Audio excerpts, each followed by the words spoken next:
চলো আজকের সন্ধ্যায় ছেলেদের জন্য একটা ছেলেদের পছন্দর খাবার বানানো যায়।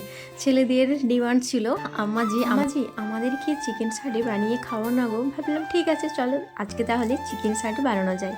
তার জন্যে এখানে 500 গ্রাম চিকেন নিয়ে নিয়েছি। চিকেনটাকে 2-2.5 ঘন্টার মতো ম্যারিনেট করে রেখে দিয়েছিলাম সব কিছু মশলা দিয়ে। দেখো ম্যারিনেট করা চিকেনটাকে এখন কিন্তু পেঁয়াজ, ক্যাপসিকাম আর চিকেন সবগুলোকে ঠিক এইভাবে সব চিকেনগুলোকে সাজিয়ে নিতে হবে। তো দেখো এইখানে আমি আছি আর আমার 2 ছেলে আছে। ছেলেদের ডিমান্ড তো পূরণ করতেই হয়, তাই না? আর ছেলেদেরকে দেখবে তাদের মন পছন্দ একটু আধটু রান্না করে খালে তারাও অনেক খুশি হয়। আর মায়েদেরকেও অনেক ভালো লাগে যে ছেলেদের আজকে একটা ডিমান্ড পূরণ করতে পারলাম, কি ছেলেদেরকে বানিয়ে খাওয়াতে পারলাম, তাই না? আর রান্না বান্না করতে আমাদের মতো হাউস ওয়াইফদের তো বেশ ভালোই লাগে রান্না বান্না করতে।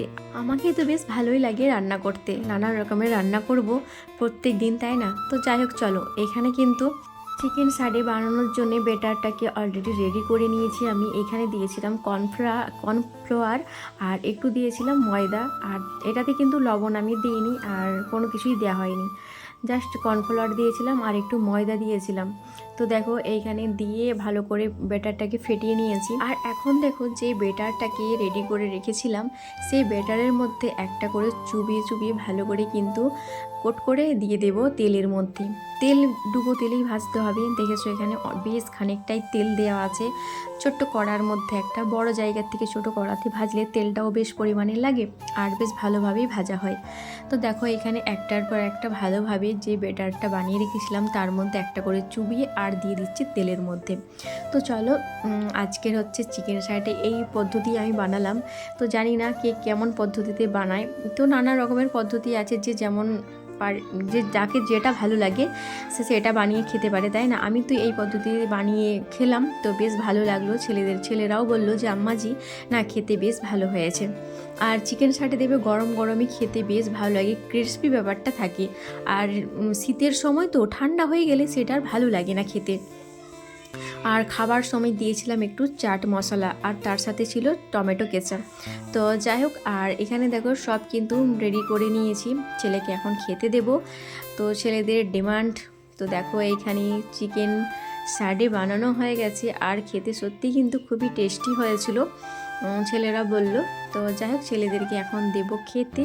আর এখানে নিয়ে নিলাম আর আমাদের জন্য আরও একটা প্লেটে রাখা আছে। আগে ওই ঘরে 2 ছেলেই বসে আছে। বড় ছেলে তো এখন তো স্কুল টিউশন দুটোই বন্ধ ছিল সেই সময়টাতে, যেই সময়টা চিকেন সাডে বানিয়েছিলাম আমি।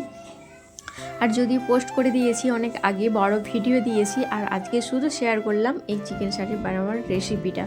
তো যাই হোক, আর তোমাদের এই চিকেন সাডে বানানোর রেসিপিটা তোমাদেরকে কেমন লাগলো অবশ্যই কিন্তু কমেন্ট করে জানিও।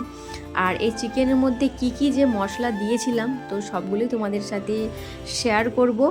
তো চিকেনের মধ্যে দিয়েছিলাম একটু সয়া সস আর লবণ, হলুদের গুঁড়ো, লঙ্কার গুঁড়ো দিয়েছিলাম, ধনের গুঁড়ো, একটু গরম মশলা, একটু টক দই, এইগুলো দিয়ে কিন্তু আর একটু দিয়েছিলাম টমেটো কেচে। এইগুলোকে সব কিন্তু দিয়ে ম্যারিনেট করে রেখেছিলাম। আর দিয়েছিলাম একটু আদা রসুনের পেস্ট। তো দেখো এই চিকেনের মধ্যে কিন্তু এইগুলোই দিয়েছিলাম, দিয়ে ভালো করে ম্যারিনেট করে রেখে দিয়েছিলাম 2-2.5 ঘন্টার মতো।